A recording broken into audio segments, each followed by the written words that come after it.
At a time when global power equations are continuously shifting with unprecedented speed, India is leveraging geoeconomic disruptions into a strategic advantage.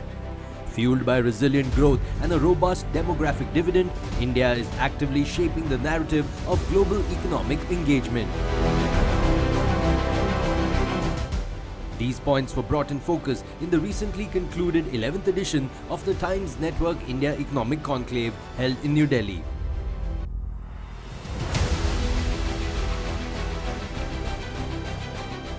This year, the theme of IDFC First Bank Presents India Economic Conclave was Navigating Geoeconomics, in line with the current flux in the world order. Up next in this episode, watch David Tait, CEO World Gold Council, elaborating on gold's vital role in global markets. Your journey actually began with Goldman Sachs to World Gold Council. If I would ask you to help us understand how the journey of gold has been from your time at Goldman Sachs to now at World Gold Council. It's a little bit unusual, but to be honest, the only asset class, I was a trader at Goldman Sachs and right the way through my career for 35 years. And ironically, the only asset I didn't trade in all that time was gold. And many of the reasons I have now have this role is because I'm trying to fix the very reasons I didn't trade gold during all that period. I left the industry, the investment banking industry, in 2016 after fighting a losing capital battle, and you now know where Credit Suisse ended up. Now I'm at the World Gold Council trying to fix the very reasons that I personally shut down all gold and commodity trading at Credit Suisse globally. I'm trying to fix the very reasons I now did that.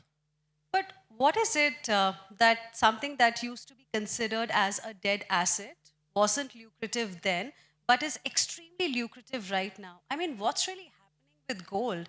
It's on fire. I mean, 2025, what a golden year it has been for the yellow metal. Absolutely. Well, I am at pains to tell my board of 35 large-scale gold miners that it's all down to me. But I've tried to convince them that it's all me, but I'm not really sure I'm getting through. I believe the main reason that gold has rallied over the last 3 to 4 years, and many people have got hypotheses, but I'm very sure of this, is the ever-increasing levels of sovereign debt throughout the world. I believe that tariffs and the macroeconomic stories that we see every single day are more or less sideshows to the underlying fear that people have deep down inside them that at some point, perhaps, sovereign debt will run away with itself. You saw an example of that maybe in April with Scott Bessent when he had to intervene. If that ever happened, no academic has even figured out how we fix that. And so that's what I think has been underpinning all gold buying over the last few years. And where do you see it going from here? Do you think even 2026 is going to be similar to what we saw in 2025 vis-a-vis gold? Yes, I do. I think there are 6 really good reasons why gold should go higher. I think it's deregulation in China, which some of you may have heard about. I think that's going to produce an enormous push to gold. I think what's happening in Japan with an older generation passing on trillions of dollars to a younger generation who are adept and experiencing inflation and stress in their lives for the very first time. What's happening here with the younger generation grasping ETFs and other digitalized forms of gold alongside their jewelry, which they will never discard. Then you've got the debt I mentioned, and then you've got interest rates, and you've got the currency and geopolitical stress that we've grown to live with over the last few years, somewhat bizarrely. But how many times do you hear the word nuclear exchange mentioned nowadays? 10 years ago, that would freak everybody out. Now it's almost a daily occurrence. So all those things point to a much higher gold price, in my honest opinion. But you would expect me to say that because I run the World Gold Council. But if you're saying that the trend is going to continue for some more time, essentially you're telling us this era of fear and uncertainty is going to stay for some more time, even though Donald Trump, the US president, keeps saying again and again that he's ended many wars, he's going to end many other wars as well. He has his own interpretation of success, shall we say, and it differs from mine. I think the only blot on the gold horizon could be a situation where Mr. Trump, who is remarkably lucky, gets really lucky with the US economy, manages to generate 6 to 7% growth, manages to close his current account deficit, and manages, if he's lucky, to project the long-term $37 trillion debt pile as coming down at some point in the relatively near future. That is what no one's really expecting him to pull off, to be perfectly frank. And if he did that, the people who have been moaning or calling currency debasement, that contingent of people, I think they would have a different problem on their hands. And that is perhaps the top of the gold market. But probability adjusted, Mr. Trump pulling that off, I think it's a very low probability. There's far more reasons why gold will go higher in the future than lower. You know, talking about another reason that's really leading to this kind of a rally in gold that we are seeing, the central banks across the world, in some countries specifically, buying a lot of gold. Why is that happening? Is it normal? Because it used to be about much lower than the current levels. 400 into 500 is what we are looking at. What is the trend that we can expect? I think it's important to understand that many central banks that we speak to as the World Gold Council, we have remarkable relationships with many of them. Many of the developing central banks have relatively low levels to their Western counterparts, and are being led by that ratio of reserves. And many of them have a lot more buying to do. It's also important, in my opinion, to understand that they run their portfolios very much like individuals do, like I do, like you do. And as a consequence, feel the necessity to hold a contingent part of those reserves in gold.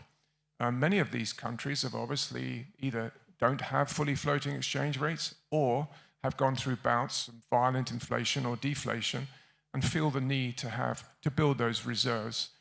Lastly, of course, they themselves are fully cognizant of the sovereign debt crisis, probably better than anybody else, and feel rightly that they should be accumulating gold. Then, of course, they're subject to the very normal news that we all are, that the world is a dangerous place, that perhaps reserves in one place that you had are no longer sacrosanct, that you might forfeit.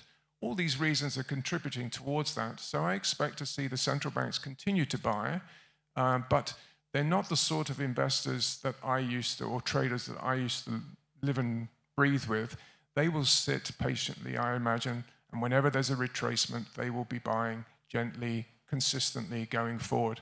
There is one school of thought that some central banks may reevaluate their holdings because of the nominal value has increased over the last few years. Hence, their weightings might have gone slightly higher than we imagine them to be, if you can understand what I'm saying. But I still think, on balance, the vast majority of them have a lot more gold to buy. And Japan, in one of your interviews, you mentioned is a new entrant in this party. Yes, it's a remarkable phenomenon. I can't quote the numbers off my head, but I think it's the vast majority of assets held in Japan are held literally in cash. I think it's, don't quote me, roughly 50% of these assets are held in cash and almost literally at home. That generation are passing that money down to younger generations. At the same time, the money managers of the old era are moving on, and now we have younger money managers who think somewhat differently, many of whom have never grown up, have never experienced inflation. For 30 years of my trading career, Japan was in deflation. They've never experienced nationalist tendencies. They've never experienced threats or tension in the region. All these things have been contributing to, I think, a great opportunity for the Japanese population to recognize the value of gold. And I think it's an enormous wallet. Again, I can't, off the top of my head, remember the numbers, but I want to say something like $4.5 trillion of assets that could be allocated to gold. And I think that's a huge driver that has been unestimated so far. Interesting. Do you see something like this happening in India as well? Because historically, Indians have also, kept gold in their lockers. Now all of that is being passed on to the next generation. And the current generation is focusing on innovation, be it an investment or, anything that they are doing these days. Are you seeing similar kind of pattern or behavior in Indian consumers as well? Yes, I fully expect the younger generation, which is, I think, the lowest hanging fruit around the world, which is the Indian younger generation across your country, are going to fall in love with the opportunities of investing in gold in different ways that you could say their parents never had the opportunity to. That doesn't mean to say that they're going to set their jewelry aside. I think that is embedded in your culture to a degree that it will never go away. But I do think the younger generation have the opportunity of digitalized gold, as an example, stable coins, regulated products, most notably ETFs, which I think are the real low-hanging fruit. They're easy to understand to most people, especially young people. They are listed, they're regulated, and they are backed by physical gold. I think, and the adept nature that the younger generation have with electronics, and it's the ease with which you can buy them, I think this is one of the huge growth areas, likely growth areas, and we're seeing it. The rate of ETF opens in India has been remarkable. I think we're up to 25 now.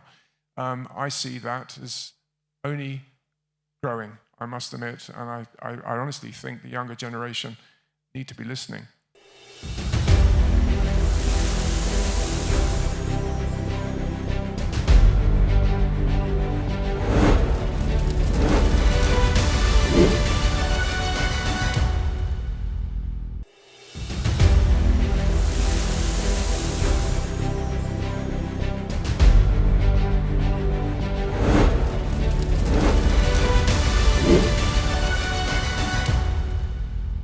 What do you say about Indians and their relationship with gold? What is your assessment? It's completely unique. It is unique throughout the world. I think it is almost hard to articulate when I go around the world. I did expect, actually, when I went my first visit to China, to witness something similar. But it's the Indian relationship with gold is absolutely remarkable. I do think that you have a great opportunity to use the assets that you have at home. I would recommend that someone figure this out in due course and somehow monetize it and get it used within your economy. I've read and understand many of the different problems and theories that come with this, but I do think it's an area of growth. I do think it's a way that people could leverage. They could leverage the assets they have. They could lend. They could collateralize. And I think it's another driver of growth for your economy going forward. Much of the gold that sits around the world has been sitting there largely redundant. In fact, just to digress slightly, we have just opened a new gold market in London called Pool Gold Interest, which is a way of central banks and other banks, the banking community, to use gold as digital collateral for the very first time. And so innovation is hitting this gold market, and I think this country is ripe to develop it and use it like no other country on earth. Are you trying to say that, as some estimates suggest, that Indians in their homes, lockers, and temples have got some 25,000 tons of gold, which is much higher than a couple of central banks even put together, that can actually be used in some way to fuel growth in the country, in the economy?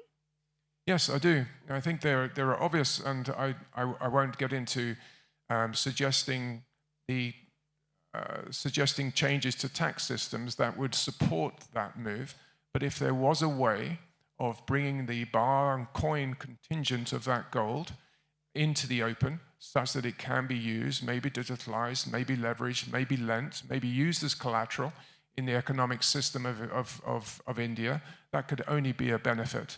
I think there's many people throughout India that would benefit from that. In fact, we've seen a drop in recycling over the last few months, over the portion of this year, and in fact a 118% increase in the desire to lend and use that gold for finance. And I think that shows a microcosm of what could be used if you were able to bring some of that 25,000 tons. Perhaps, obviously, jewelry is somewhat more complicated, but the bar and coin element of that could be used in your economy far better than it is right now. What's going to be your advice to the finance minister in this regard? Finance Minister of India. She was here this morning. Work with the industry to find a solution. I would ask her to support the gold. I suppose it's major. Get it out into the open so that it can be used by the mainstream economy to leverage and grow. I would ask her to find perhaps even a way of a tax holiday to bring it into the open. Find a way of bringing it out into the open such that it can be used. It's sitting there redundant, and that's a travesty for this economy. It's, the way it has moved over the last few months, it has clearly shown to the entire world that it's no longer that dead asset as many used to consider it. I was speaking with Jim Rogers, in fact, a couple of days ago, around Diwali to be precise, and I asked him, given the levels that we are seeing gold at right now, do you think it's the best time to perhaps sell some part of it and make money? He told me that he's never going to sell the gold that he owns. In fact, at every possible opportunity, he's going to buy more and more. Do you think that's the right kind of advice? Well, this is an interesting point, because when I first joined the World Gold Council, I obviously came from investment banking where diversification is everything. And I remember sitting at my first board meeting with 33 mining CEOs, and I recommended that we diversify our personal gold holdings, at which point I almost lost my job. Such was the response. And looking back 6 years, if we had done what I had suggested, we would have lost a fortune.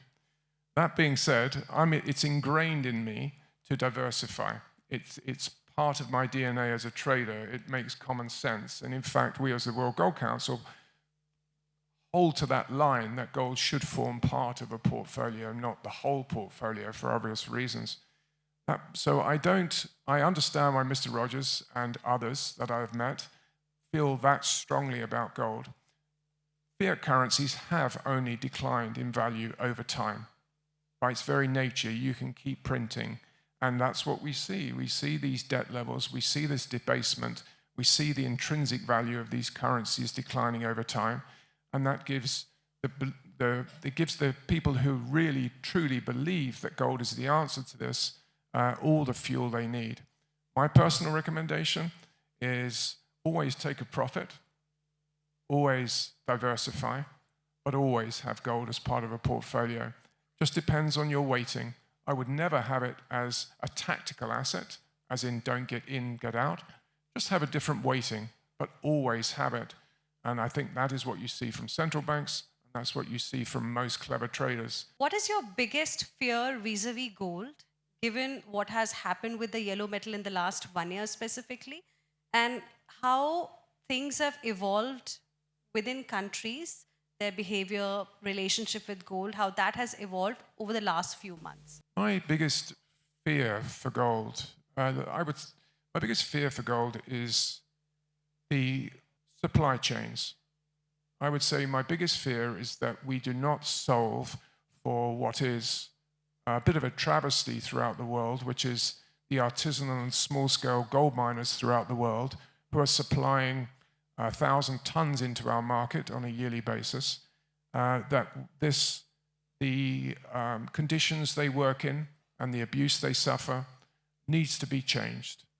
This flies under the radar for many people in this room, I'm sure, and others, and I think that is a blot on the gold landscape that we need to solve.